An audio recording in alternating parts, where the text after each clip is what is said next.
Matatanda ang nagdamdam si MC nung ilabas nga ni Vice sa vlog nito ang confrontation nila na ang akala ni MC ay hindi na ilalabas.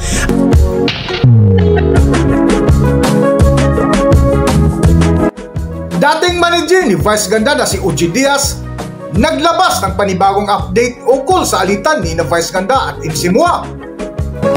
Kung bago lang kayo dito sa aking YouTube channel, huwag kalimutan mag-subscribe at pindutin niyo na rin ang notification bell para ma-notify kayo sa ating susunod na video. Maraming salamat!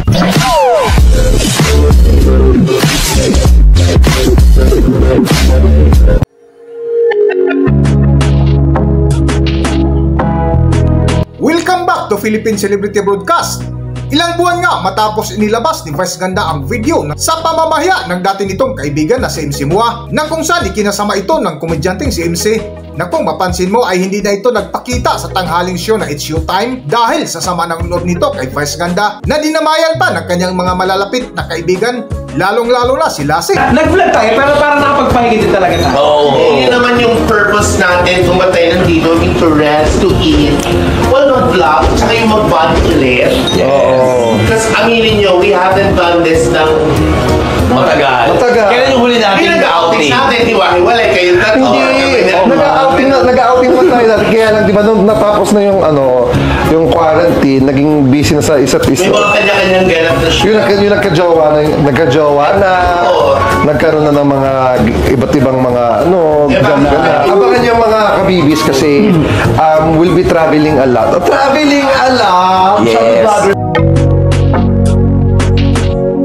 Ngunit sa latest vlog ni Ogie Diaz ay isang good news ang kanilang ibinahagi na kung saan ibinalita nito na nagkaayos na si Vice Ganda at si MC na nagkita sa isang event at nagkapatawaran na ang dalawa, na marami ngang nangihihinayang kung hindi magkaayos ang dalawa dahil umabot na ng 21 years ang kanilang pagkakaibigan.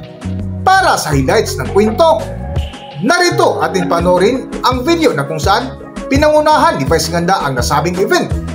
Narito ang video. At ito pa nga, Lord, ang balita. Ayan na ang good news para sa mga nasasad sa alitang Vice Ganda at MC Mua. Dahil finally, nagkabati na ang dalawa, nakapag-usap at nakakapagbiroan na.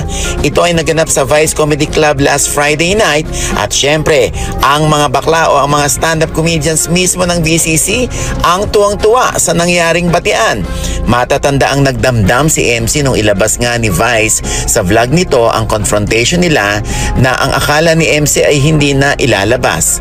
Aminado si MC na dito sumama ang loob kay Vice, pero ayon nga kay MC, nung makatsikahan natin noon sa birthday ni Chef Jeremy Fabia, ready na siyang makipag-usap kay Vice, nagpahinga lamang daw siya at siniguro niya ang hindi na mabigat ang kanyang dibdib kung haharapin niya si Vice. At nangyari na nga. So, all's well that ends well, ika nga. And sabi nga ng mga kaibigan ng dalawa, 21 years of friendship is no joke. And for sure, iingatan na ni Vice at MC this time ang kanilang friendship.